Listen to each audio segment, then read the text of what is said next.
Hey everyone, it's Friday, and you know what time it is. It's time for the Locked On Minnesota Sports Podcast Network to have a roundtable. It's going to be myself, Ron Johnson, from the Ron Johnson Show, with my co-host, Sam Ekstrom. We're also going to have Reggie Wilson and Luke Inman from Superior Sports Talk. Today's show is going to be fun.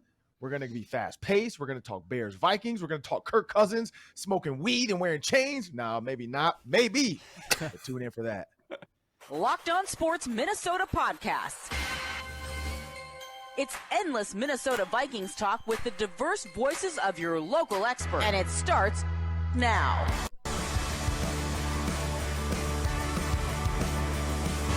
Well, fellas, we're here. It's another Friday. It's a brisk 44 degrees outside Minnesota. I don't know what the weather was for you guys. I'm looking forward to this weekend. It's supposed to warm up a little bit. But as we jump into what's going to be hot this weekend, we have to talk about the Vikings and the Bears. The Bears, no identity right now. Nobody knows what they are. It's like they're tanking for the number one draft pick in basketball. I mean, I don't know who's out there in football that would be worth tanking right now, but clearly they want to put a basketball player on their team, I guess, to help the Bulls. I have no idea what the Bears are doing, but we don't want to overlook them, because if we do, the Gophers found out what happens when you do that with Purdue. And so the first topic, what could hold the Vikings back from a win against the Bears that are one of the worst in the NFL right now in a lot of statistical categories? Let's start with you, Sam. What could hold the Vikings back from a win? Yeah, if the Bears do anything well, and it's not much, they like to run the ball. Khalil Herbert has been good this year. David Montgomery's been okay this year. It's a little bit of a 1-2 punch. So if the Vikings refuse to stop the run, they give Justin Fields advantageous field position down in distance, I could see that being a problem. I do have flashbacks to 2018 Bills, 2020 Falcons, where bad teams have come into this building and given the Vikings a game. And there's a few instances as well, like where winless Lions teams have come in and given the Vikings a game, even if the Vikings win at the very end. There just aren't gimme games in the NFL. Not when you're the Vikings. Now, if you are the 2008 Patriots, like if you are a historically good team, you can probably just roll over these teams. But I don't think the Vikings are good enough to just overlook an opponent. And the Bears have actually won 2 football games this year, whether they deserve to or not. They have stumbled upon 2 wins thanks to a defense that is all right. And Kirk Cousins at times has had his worst games in these so-called gimmies where he makes mistakes with the football. So if the Vikings end up being -2 in the take-give, I would be highly concerned. So I think there is a path for the Bears here, but the Vikings would have to play some pretty bad football to allow them a chance. Yeah, I think one of the worst things you can do against any young, struggling quarterback, let him get into a rhythm early and gain some confidence. And that means no more of that soft shell coverage on the easy underneath completions. Don't do it, Ed. No more, because we haven't seen what Fields looks like when he gets into a rhythm yet. And I don't want to find out what it looks like on Sunday. So making sure he's got to go earn every pass. No gimmies. The Bears don't really have a deep threat that scares you enough to even think about playing a soft shell coverage anyway. So there's no reason you shouldn't be confident in this matchup with these guys until they prove you otherwise and maybe complete some deep shots downfield, some chunk plays. So don't let Fields get into a rhythm. And then Sam's right. Second thing, the Bears are going to want to run the ball. They run the ball in the red zone over 75% of the time, easily number 1 in the NFL. Vikes defense, on the other hand, they've given up already 6 rushing touchdowns in the red zone. That's near dead last. So that's a matchup they're going to want to exploit. Selling out against the run down in the red zone, fitting those runs gaps. That shouldn't really be a secret. Finally, offensively, is this not a big game for Dalvin Cook here? I mean, the most explosive play of the season for him, just 16 yards. Where's the big gash plays, the big chunk plays? 47 yards receiving. That's only about 10 yards per game. It's just not the Dalvin we're used to. And this week, huge opportunity, kind of a get-right game. So get that swag back. Bears rush defense dead last in the league. There's just no reason Dalvin shouldn't bust out of his shell this game and just kind of remind everyone how explosive he is. This is the best matchup he'll maybe have all year. Yeah, Luke, I think they need some offensive diversity. I think several times that they've tried to run the ball, I predicted it. I'm like, oh, yeah, it's about to be a run right here. And then he gives it to him, and it's like a 2-yard loss. And it's just like, all right, let's maybe mix it up, get some little creativity going here. And I know a lot of people were upset with the Mike Zimmer era Vikings with how predictable they were with running the football. And on first down, they're going to run. Second and long, they're going to run. And it's like, if we know, I'm sure the defense knows, and they stop it. And I think that's kind of been an issue with this Vikings team so far, and a reason why maybe Dalvin Cook is not cooking the way that we are accustomed to him doing that. And so to answer the question, though, I think the Vikings can win if they don't play down to the competition. We saw a lot of that in the Mike Zimmer era Vikings, like these teams that they should just steamroll because they do have more collective talent than the other team. All of a sudden they, let them hang around, and then all of a sudden, you get burned. And last year that happened a lot. And look, they made some improvements to the team, switched a few players around and all that, but this team is not that different from last year's team. And so you don't want to get into any old habits against the Bears. And I think the tough part is the Bears traditionally have a good defense. They brought in a defensive-minded head coach, and their defense has been solid. They have won 2 games. As Sam said, you can't really underestimate them, because as we saw with the treacherous game that happened last night, there are bad football teams that just happen to have 2 wins, a la the Broncos. And so I think you have to respect every opponent in this league. And I think if they don't mess around, they should be okay. But like Luke said, let's see some offensive diversity. But then also, where are the sacks? Justin Fields has a porous offensive line. Get after him. We haven't really heard Danielle Hunter's name. We haven't really heard Za'Darius Smith's name. Let's go. I predicted that these 2 guys would have double-digit sack seasons before the season started, and they are proving me wrong so far. Yeah, that's what I would say. The Vikings will lose this game if they let the Bears end up in 3rd and short more than 5 or 6 times. And this is why. They've only completed 17 passes to convert a first down. That is the worst in the NFL by 10. The worst. The Giants are better than them. The Panthers are better than them. The Texans are better than them. When you think about that, the Texans have 38 passing first downs. And then when you think about the rushing side of it, when you go to their rush first downs, they're at 34. And so they're a little bit better in the run than they are in the pass. When you think about rushing, I don't know if it's because they don't trust Justin Fields to really get it done, but they are 5th or tie for 5th in rushing first downs. And so that's their thing. They're like, look, if we can end up in 3rd and short, we can or 2nd and short, Justin Fields can help get us his first down. We know they like to do the RPO. They know they want to use his legs when they can. I think Matt Eberflus doesn't realize that Justin Fields is not a true running quarterback. He can run, but you have to come up with ways to help him in the passing game.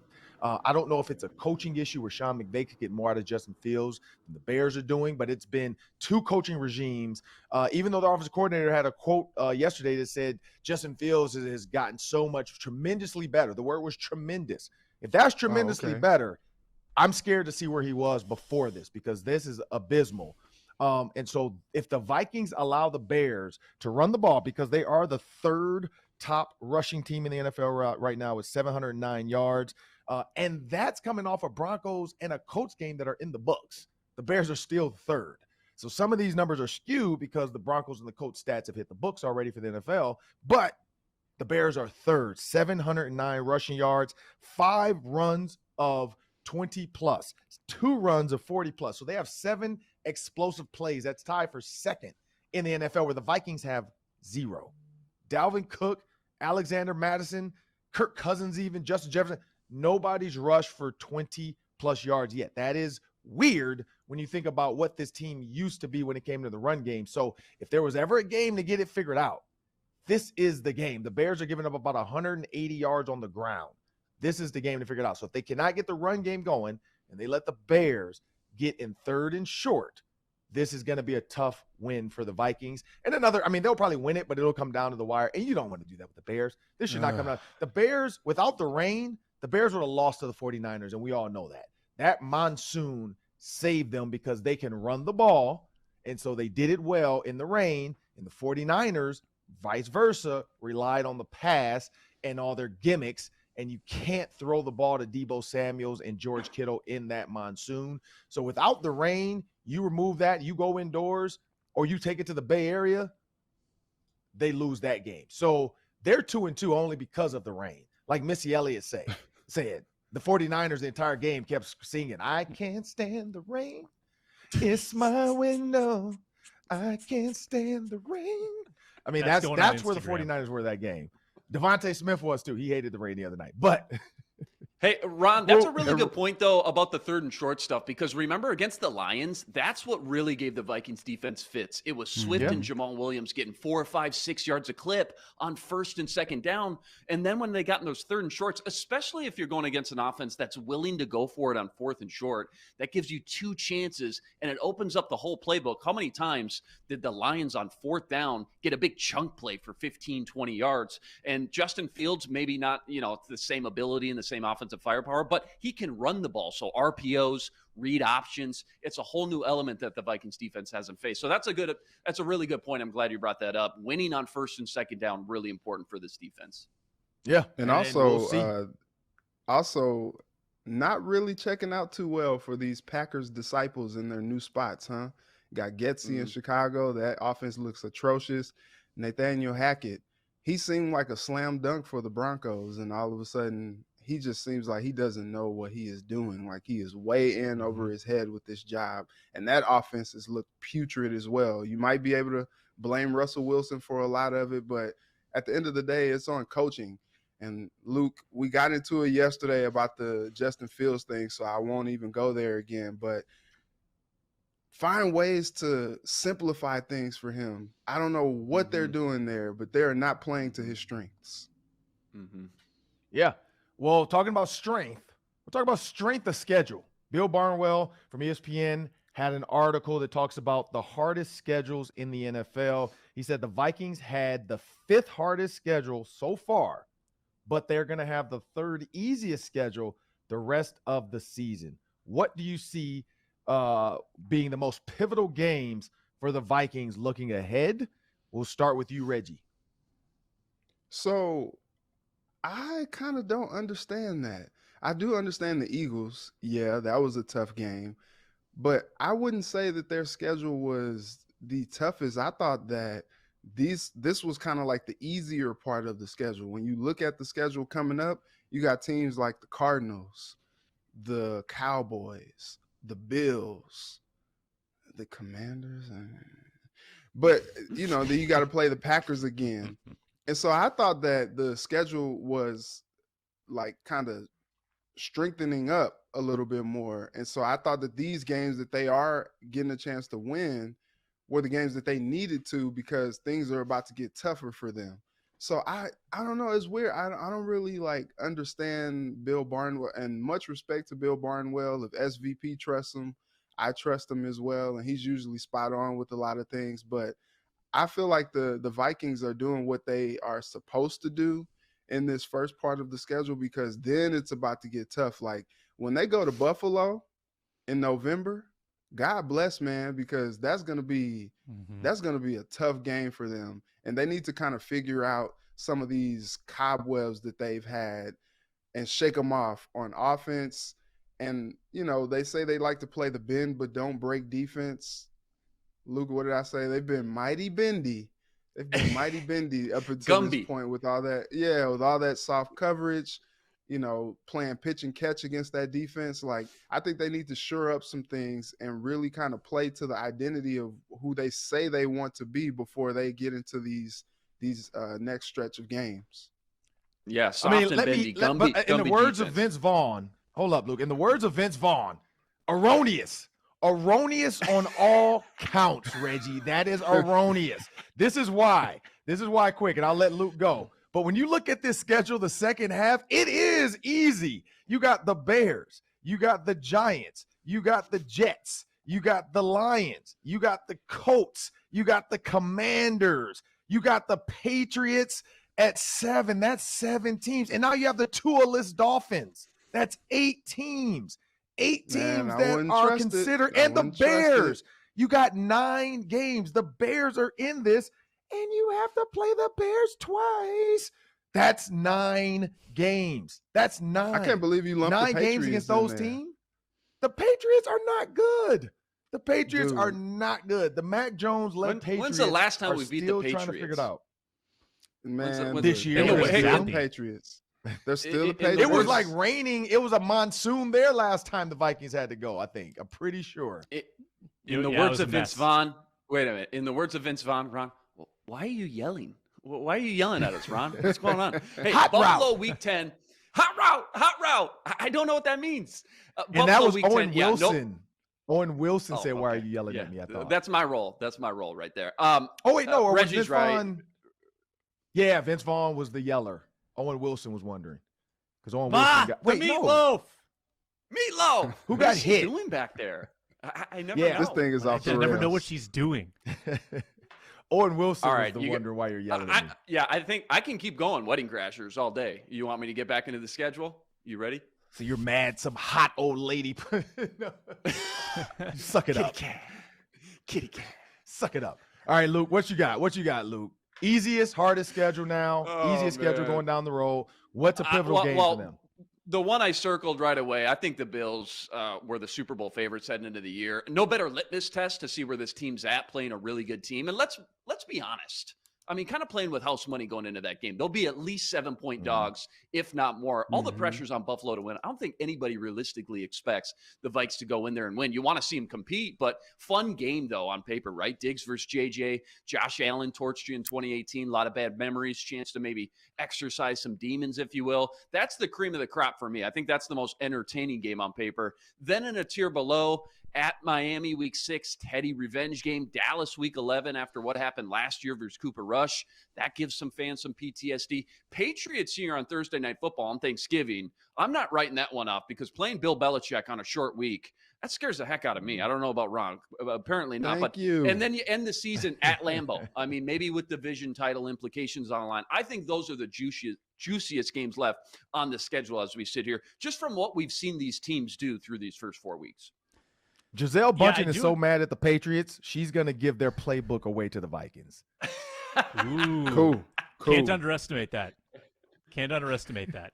I agree with Reggie that when you think about it, it's hard to say that the schedule is easy or hard at this point when basically every team is 1-3, 2-2, or 3-1. And you've got some bad teams at 3-1. You've got some good teams at 1-3. It's hard to actually put a ranking to it. But I look ahead and I see some games against NFC foes at home that you absolutely have to win, because when you get to the end of the year, you're going to be in tiebreaker scenarios. The way that the NFC looks, it's going to be tightly packed together. It's not going to be an accordion where you got 6 games difference between the top seed and bottom seed. Everyone might be separated by 3 games, and everyone's vying for the number 1 seed, and everyone's vying for division titles. You've got to beat Arizona at home. You've got to beat Dallas at home. You've got to beat the New York Giants at home. Yes, the Giants, because they're 3-1 right now. So at this point, I'm taking them seriously. You need to win conference games at home in your building. The Vikings are perfect at home so far. I think they stay that way this weekend. If they can reinstate that home field advantage, where this is a building that people come in and just lose their will to play like they used to, this could be a dangerous team. You got to win the home games against teams within your conference. And I think those are the games. They're not the sexiest matchups, but when it comes down to the end of the season, you need those wins in your back pocket to separate yourself within the NFC. Sam and Luke, Sexy thank you. matchup. Thank you. Because Clearly, you guys are all on the crazy. same side with this. Those 9 teams to me are trash right now. Before we jump into this next topic, we're going to have a word from our sponsors. Yes, we do. It's BetOnline, betonline.net. It's your number 1 source for football betting info this season. No Gophers lines this weekend. They're off, but we've been watching the Vikings all week long. The Vikings have been touchdown favorites against the Bears. Got an over-under of that game of 44. So, and actually, it's moved up to 7.5. Which is actually a big move. So keep an eye on that. Not sure if you want to lay 7.5 on the Vikings when you get over a touchdown there. But you can check out MLB lines, MMA, boxing, golf, up-to-the-minute scores for every sport out there. BetOnline.net. Use your mobile device to learn more. BetOnline, where the game starts. Well, as we jump into the next topic, I feel like we should all wear black suits today because it's the funeral of the Twins. And I started to see people tweet like pictures like, oh, I can't believe the season over. What? Like it was 162 games. Like it should have been. It's like that 140-year-old person that finally dies. Like you're not going to sit there and be like, oh, I can't believe grandpa's dead. Like dude was 140. Like, bruh should have died twice at this point. Like, he's tired. Let him go. I just can't believe he's gone so soon. He wants to be with Jesus. Like, when somebody's 140, they die, like, they want you to celebrate because they like, man, I don't know if you understand how tired I am. Like, I'm tired. Like, it's 140 years and the Vikings still haven't won a Super Bowl. Like, I'm ready to go. Like, I'm done with this. So, when you think about the Twins, and I saw people tweeting that, like, I can't believe it's over. This is the last game. This was such a fun season. Like, what? 162? Nah, man. No, it should have been over. It should have been over like two or 3 weeks ago. It was not a fun season. Exactly. But the tweets wouldn't have like the tweets of the people who like support and follow, and I think the media people really who like support the team.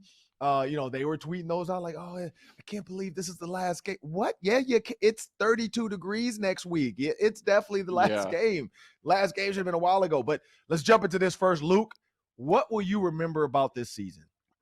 Well, we'll always be able to look back and remember Luis Ariz winning the batting title. That's special. That doesn't happen often. Joe Mauer, the last Twin to do it since 2009. So if you're looking for a positive, I guess that's it. There it is. But I think not taking advantage of the soft division. I mean, Cleveland got hot at the end, but all in all, this was one of the weakest divisions in baseball. Can't ask more than that. I think the fact they gave away so many games, legitimate wins that just turned into losses because of late game play and decisions was a killer. And then the injuries too. I mean, that gets overlooked, but good gravy. So many injuries they dealt with all season, top to bottom. It was like they could never just get everyone healthy all at once and find any type of rhythm. So it's part of the game. They still got to go out and produce. I know that, but they tried to make a push at the deadline too. So I give them credit for that and get all those guys. They get all those guys back for at least one more year too. So that's good. But yeah, when it comes to 2022, I think just shooting themselves in the foot with missed opportunities. There's no reason they ever should have lost a handful or two of those games when you go back and look at it. So tough to watch and think near the end. I think a lot of fans were just ready for it to be over. Yeah, like it's the Boys and Men song, Reggie knows it. Exactly. Yeah. We had the same thing in our head. It wasn't hard though. Like that song should not play during the Twin season because it is not hard to say goodbye. Like it is not hard to say goodbye to them. So I'll go with you next, Reggie. What will you remember about this season? I think I will just remember how terrible of a disappointment it was. There were times that during this season that you were like, wow, this is special. Remember all those walk-off home runs that Byron Buxton hit? Jose Miranda finally getting hot. It's just like, wow, this team is cooking with gas. Throw a little extra gravy on there. Like they got something cooking right now. But it just kind of crashed and burned down the stretch. And it seemed like most of this season, the fans were crying that the team wasn't listening to them. Like, hey, the bullpen has blown like 70,000 games this year. Like, get some help. And they finally do get some help. And it really just didn't even matter. Tyler Mahle, they bring him up. He was kind of like a plus to the thing because they were kind of making do with their starting pitching. And then they brought Mahle over and it was just like, oh, okay, they even got another arm for the starting rotation. Like, okay, they're going for it. And nothing. He got hurt. Ended up missing the rest of the season. It crashed and burned. Byron Buxton, he goes on the 10-day IL, never comes back. It's just like, well, all right, I guess that'll do it. That'll do it. And I think what's tough about it, too, is they brought Carlos Correa here with these championship expectations. He was supposed to be the guy to be like the catalyst for them in this championship type push that they were going to have this season. And he really just didn't do what maybe the fans were expecting him to do. Like the average was fine. He hit, a good number of home runs. The RBIs were low. Like he didn't bring a lot of runs across the plate. And that was pretty disappointing. So I think it's very disappointing too when he's like, look, hey, if you want me, come and get me. It's just like, well, you didn't really do a whole lot to make the team really want you. He's talking this big cash at the end of the season. Like, hey, look, I'm a Camaro, I'm a Porsche, Panamera, whatever. If you want me, you got to pay for top value. And it's just like, but did you give top value this season though? Yeah, it's weird how fans beg the Twins to spend. And the last two blue chippers they've gone to get, Josh Donaldson and Carlos Correa, by the end of it, we got so disenchanted with the whole thing. Just as the way that we got disenchanted with Joe Mauer. Joe Mauer we got disenchanted with. Like, fans here have a weird thing rude. about when the team spends money, they expect a lot out of these players, and rightfully so. But this is the year that all of the goodwill that this regime built up from Bomba Squad in 2019, division title in the shortened pandemic year, all of it's gone. All the goodwill is gone. This team is soulless. This team operates through computers that run the calculations day of game. They spit out the equation to Rocco Baldelli. He's got the answers to the test, and then he executes the plan. There's not a lot of emotion in this team. There's not, like, the starting pitchers don't seem to be enjoying themselves pulled after 5 innings, especially when they know they're giving it to a bullpen that's going to lose the lead inevitably, and most of the time they did. This is a managerial staff that routinely holds guys out for precautionary reasons all the time. And you'd think that with that kind of methodology that they would, have a healthy team. They don't. This has been a problem for 4 years now, is that the end of the year comes around and the roster is unrecognizable from the first game of the season because so many guys have been hurt. That's problematic, and people need to audit the training staff. They need to audit the way that they're evaluating the health of these players, whether they're, what they're doing in spring training, what they're prescribing for guys in the offseason to do. Something's wrong. And these fans are apathetic now. There was a huge attendance drop this year, and they're not going to come back unless something changes next year. There needs to be a change in the wins. There needs to be a change in the strategy, in the free agency approach. They were a fun team 3 years ago, and now they're not, and they need to get back to that, and that means something needs to change. That was similar to the Brian Murphy. Did you read that article, Sam, yesterday that he wrote? He dropped some hot fire. I did. I love Murphy. Love Murphy. Yeah, he pretty much echoed your sentiments that they need pretty much like an exorcism. Yeah. Well, for me, I would agree. My memory is going to be the pitcher on a no-hitter being taken out the game, and the season is pretty much over because they're trying to save them for next season. I don't know why. I got a question to Ron's point. I got a question. How come Rocco hasn't taken a little bit more heat? I'm just honestly just surprised that hot seat hasn't warmed up a little bit more because some of the is it? I think people are bored. I don't know. People are I don't so know if it bored. is. Like, now. It doesn't seem like football is it's such a hot. quick That's season. Good. Football's such a quick season that football coaches can easily get talked about. It's a quick, close season. So it's easy to hit on it. Basketball is such a high-profile sport. Basketball is such a high-profile sport. It's easy to say. Hockey is so loved. People want to go after these managers that aren't doing a good job. Baseball's boring. Like, it's 162 games, so people really don't know because, 80 and 80, you're in the playoff race. So people really never know when to hate you. They're like, well, he could still maybe make it. He's lost 80 games, but there's a chance. Angels in the outfield. That's where I go. It's so weird. You just don't know when. I think when you start to win 40 plus games, only 40 to 50 games or 40 to 60 games, then it's going to get hot. But when you keep the fans interested up until the last 10 games, I think it's tough. It's tough to really do it, and it's boring. It's like, well, I'm not going to the games every day. The people that do that, you're right. How? Yeah, you're right. They were competitive. They were in it for sure, but it was the decisions. It was the coaching decisions, like what you said, pulling a guy.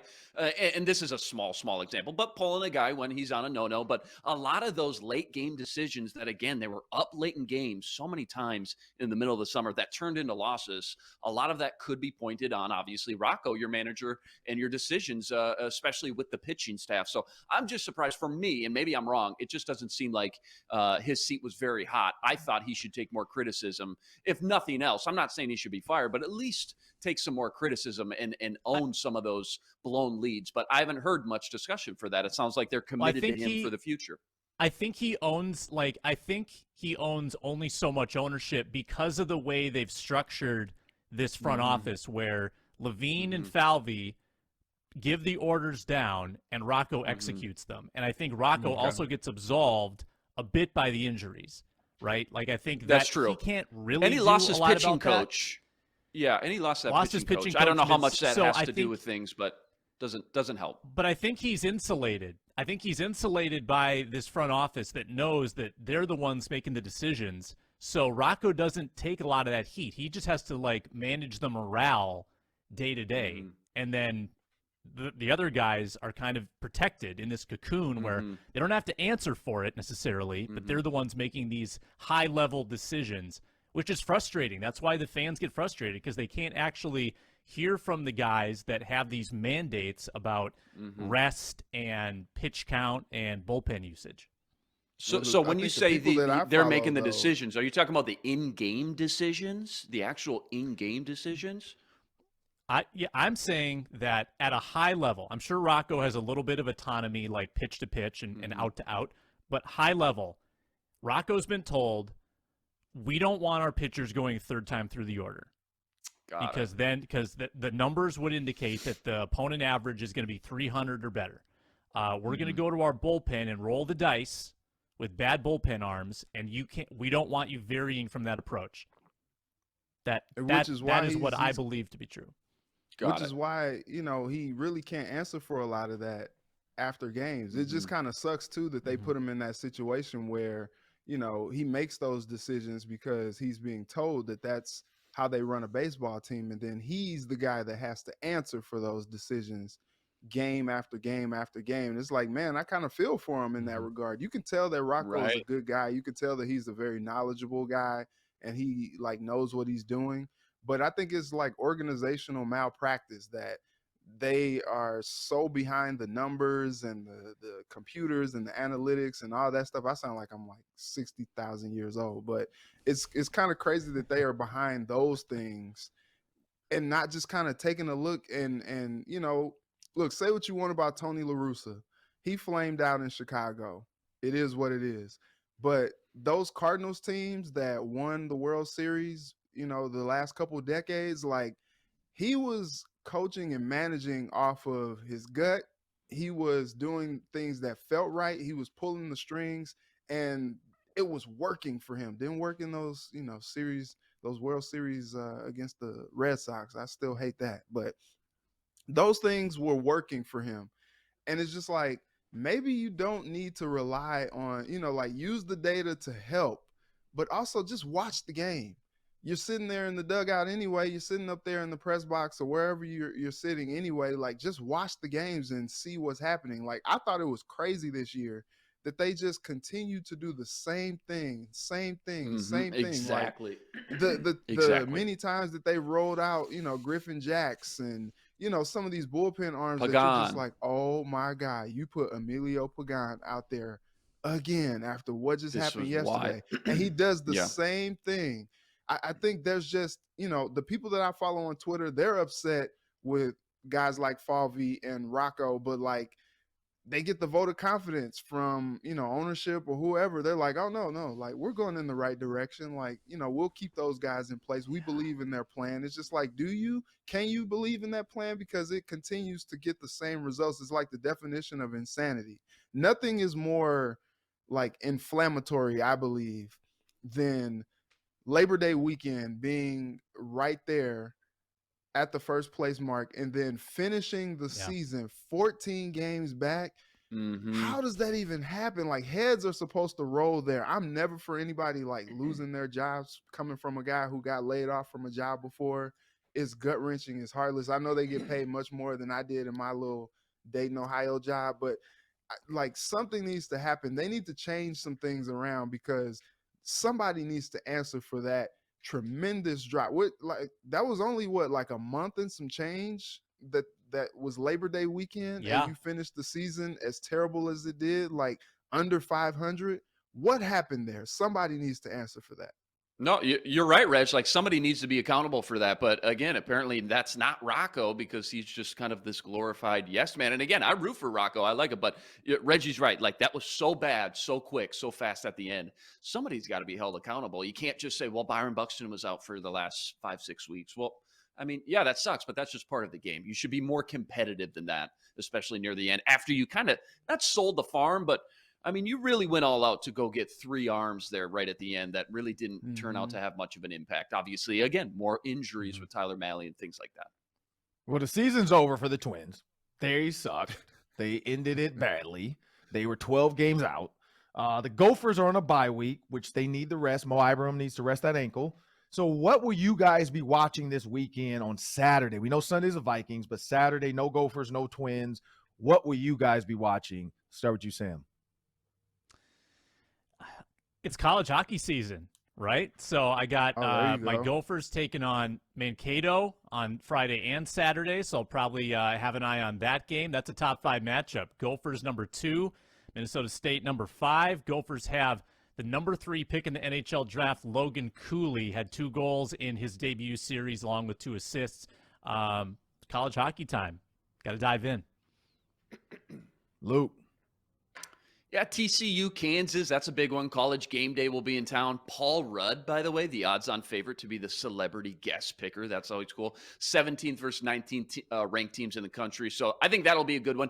UCLA versus Utah, 2 top 20 teams. But honestly, for the most part, I feel like this is the last good Saturday for me to go get some house chores done, get the leaves raked up, clean the garage out so we can get 2 vehicles in there before the snow hits, man. Got to take advantage of these kind of weekend days when you can get them. Vikes bye week in 2 more weeks. Might be too cold by then. Yeah, that's Reggie. true. I think, I'm watching a little bit of maybe some HGTV or something, you catching up on some of the shows that you missed during the week, that you had recorded on the DVR and all that stuff. I think you're keeping an eye on the Big Ten. Yeah, little house hunters, I think you're keeping an eye on the Big Ten, Ohio State, Michigan State. That might end up being a slaughter. Not really sure what happened to Michigan State this year.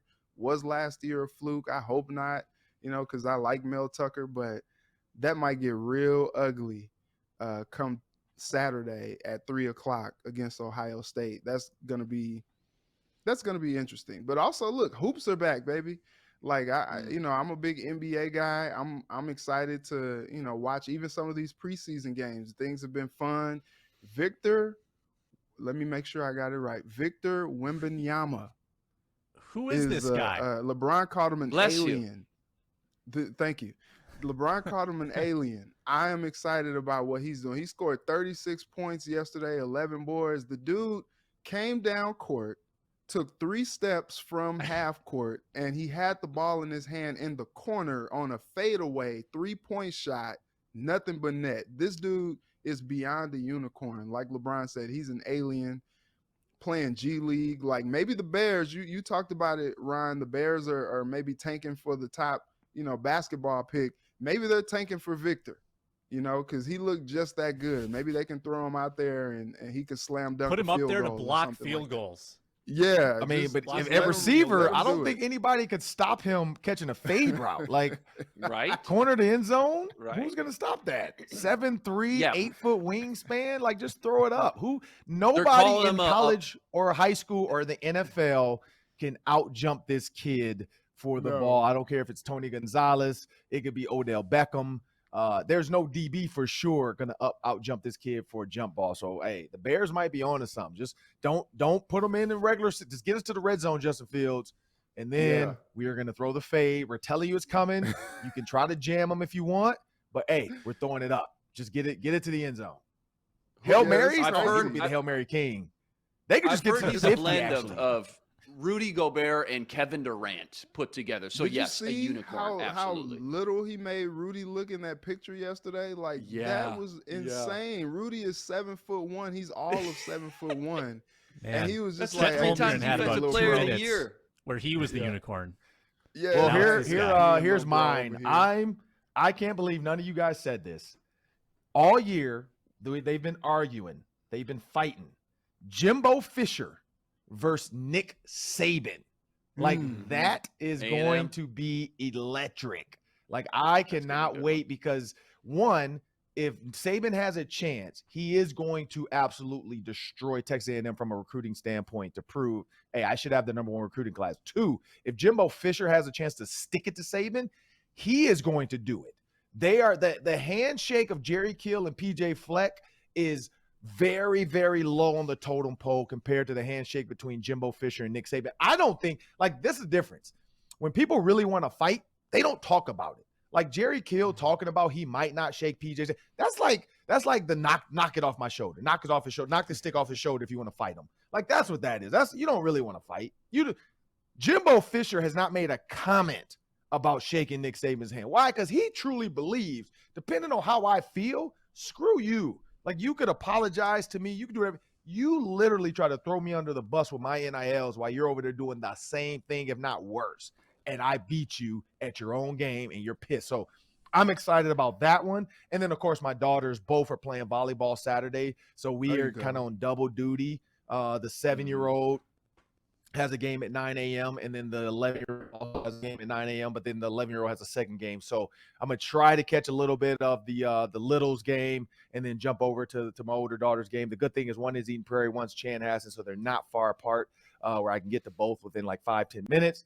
So that's what I'm going to be doing Saturday. I also like what you said, Sam, or Luke. I'm with you on the yard work because my other neighbors all have trees and they don't ever try to help me, and it's their leaves. Like, I know the color of my tree and my leaves, and mine still haven't fallen off. I hate that. So those are your leaves, and you have the nerve to not want to clean those up. I want to blow them in their yard. But that's a different story. But yeah, I'm with you on the leaves and the getting the garage cleaned up because our garage right now is softball driven. Yeah, I'm with you on getting some of this softball stuff moved over to the other side because it's about to be snowy. And it's time to, like, my daughter does dome ball, but hey, they have a facility and a dome for her to get to. So she doesn't need to be in the backyard anymore once it gets cold. But that's what I'm going to be doing as well Saturday. And then getting ready for the Vikings game, of course. I'm going to be watching a little bit of Vikings film, a little Bears film, just so I have some stuff to talk about on the Vikings pregame show. But that's my Saturday. But you know what, fellas? Now it's time for the surprise. This is something that we've not done. You guys have not been used to this. Before we jump into the letting people know about the app and Amazon Fire and Roku, we're going to play a little quick game. We're going to make it short this week just because it's impromptu. I'm going to give you guys a taste of it, give the fans a taste of it so they know what to look forward to going forward on the roundtables. But it's going to be 3 quick questions. That way there's no tie. Could be a tie because each of you get a point if you get it. There's no buzzer to this. You just get to pick. I'm going to throw out some questions. These are all Vikings NFC North questions. And you guys have to give me the answer to the question. It could be true, false, or it could be you have to pick the team. All right? Here we go. Question number 1. On 3rd down and 7+ on offense. So I did 7 to 99 yards just to be sure because there's some terrible teams out there. 7 to 99 yards on 3rd down to go. The Vikings have 32 plays at that. The Green Bay Packers have 24 plays. Do the Bears and the Lions have more or less than the Vikings? The Bears have less. The Lions have more because they're one of the top passing offenses in the league. No, wait. Are you saying no? Have they faced 3rd down and 7+? Yeah, 3rd and 7 or longer. How many times have they faced it? Who's faced it more? Oh, have they faced it? Yep. The Vikings offense has been on the field 32 times in 3rd and 7+. The Packers have been on the field 24 times. The Bears and the Lions, who are they above? So have they seen it 33, 34 times, or have they seen it less, 22, 21? Oh, the Bears definitely more because that offense is terrible. Luke? Yeah, I'll say more for the Bears. Are we supposed to answer individually, both the Bears and the Lions? Individually. Yeah, And then I Sam, will what about you? say, I will say more for Yep. both. Actually, I'll say Okay. more for both Bears and Lions. Reggie? Yeah, more for. That's tough. Yeah, because both have pretty good run games. All right, I'll just go more. This is a game. More for Sam? both. I'll be contrarian. I'll say less for both. Give it to us, Ron. And the 2 points go to Sam. The Bears have only faced 3rd and 7 plus 27 times, and the Yeah, because they Lions go have 3 only and out. faced have only faced 3rd and 7 plus 26 times. So they are both Shoulda close known. to the Packers. The Vikings have been 3rd and 7 plus on offense the most. But from a conversion standpoint, for our bonus, right? The Bears, even though they faced it less, they've only converted 18.5% of their third downs.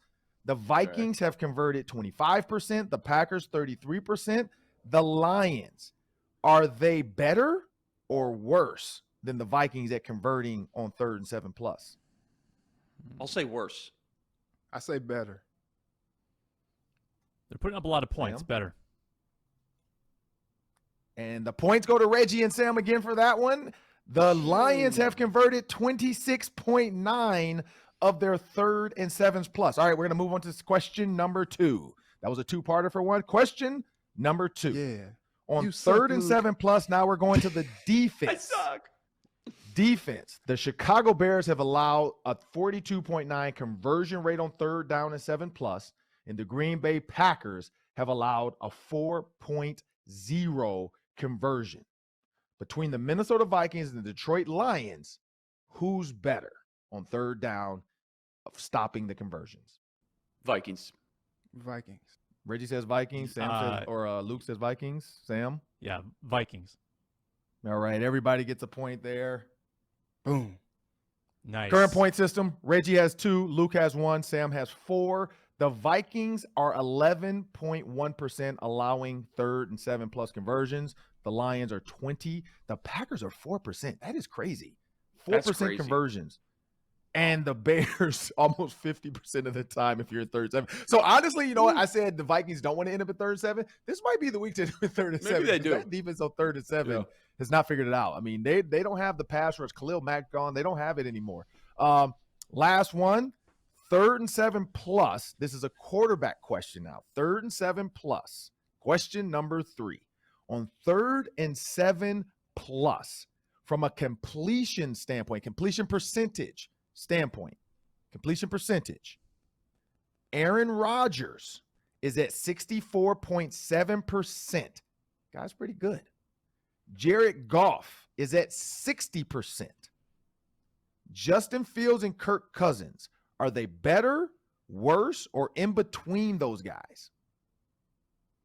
Again, answering individually, right? So Individually. both Fields and okay. I'm going to say Cousins is better, and I'm going to say Fields is worse. Okay. Yeah, Vikings have been terrible on 3rd down. I'm going to say both are worse. Okay. I'll say Cousins is in between and the Bears are worse. Okay. The point goes to Sam for 1 point. He got the Cousins is worse right. 5 points to Sam. So Sam wins the game for the day. 5 points for Sam, 1 point for Luke, 2 points for Reggie. Justin Rigged. Fields. Now, this is a weird one. Rigged.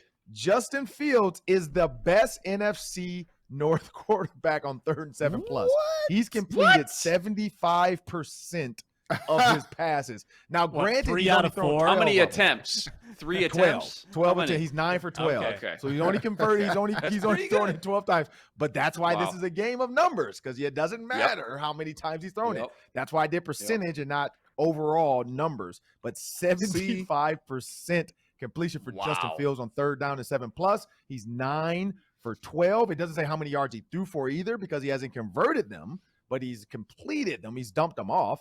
But Cousins, unfortunately, right now is 54.5%. He is the worst. Jared Goff is 60. Aaron Rodgers at 64.7. Kirk Cousins at 54.5. I wouldn't have guessed it either. So I'm with you guys. Like Sam's good at being negative for Kirk Cousins, so they helped him out. I should have found better Easy. Kirk Cousins. Yeah, it's my great default. questions. Ron, that's would've- good stuff, though. That's good stuff. Ron, I'm going to be tuning into the Vikings pregame show. I want you to bust that out because that's some good stats right there. I like that. That's where the game came from. When I do my stats on like Thursday night, because I usually try to do it before the Thursday night game, so the numbers aren't skewed. But I had a big week. My in-laws are in town because my kids are having grandparents' day today. So I had me and my mother-in-law stayed up and we had a couple drinks last night. So my stat taking went away really fast. I woke up, computer was on the ground. Like I didn't did any stats done last night. So when I started doing them this morning, when I got up to get the kids off to school, I was like, crap. Like it's got the Broncos and Colts in here, but I'm like, whatever. Like they suck, so it doesn't really matter. They didn't hurt the stats anyway. But yeah, like looking at the NFC North, and that's what I'm gonna stick to this weekend probably. Justin Fields is not bad. He just is not getting in good situations. So no, I'm having some good stats for this weekend. But I want to thank everybody who's continued to be with us on this journey on Locked On Sports Minnesota. I want to thank Sam. I want to thank Luke. I want to thank Reggie. That is our new game now for the Roundtable. So look forward to my 3 questions because I love the number 3. So we're going to have 3 questions. We might have to get like a little tally system up there during the game for Matt to give the guys points so we know who has the points. And then maybe I'll give the winner a chance to have like a winning speech. I don't know if you've seen that somewhere before, but I came up with it first. The winner gets to have a speech at the end. So Sam, it's your podium. You got 30 seconds. What's your speech of the day? I just love nothing more than impromptu public speaking. This is great. This is let me tell you about an issue very near and dear to my heart. No, I honestly don't know what I'm going to talk about. The Russell Wilson stuff is 10 seconds left. Crazy. Kirk Cousins is better than Russell Wilson right now, guys. I mean, Russell Wilson is generating field goal drives at best. He looks confused in the pocket, getting no help from his head coach, and his personality continues to rub you the wrong way. I don't know if I'm a big fan of Russell Wilson anymore at this point. I would be petrified if I were the Broncos, having just invested in him, and I would rather take Kirk Cousins at this very moment than Russell Wilson. There you go. Sam's speech of the day. Next time we're gonna have like fireworks and streamers coming down, and Sam gets to put a crown on. But that'll do it for the Locked On Sports Minnesota podcast Roundtable. When you subscribe to Locked On Sports Minnesota, you're getting endless Vikings talk with local experts. Subscribe to the free Locked On Sports Minnesota podcast feed wherever you find your podcast, and find our videos on the Locked On Sports Minnesota YouTube channel. And make sure you remember, go on your TV, go on your iPad, go on your phone, the Amazon Fire and the Roku app. You can download it and get all of our shows from whatever segments, whatever interviews you want. Like, comment, and share. Let us know what you think. Did you know that Justin Fields is the best quarterback in the NFC North on 3rd and 7+? That's the only way he's doing it. But again, I want to thank you guys and have a great day.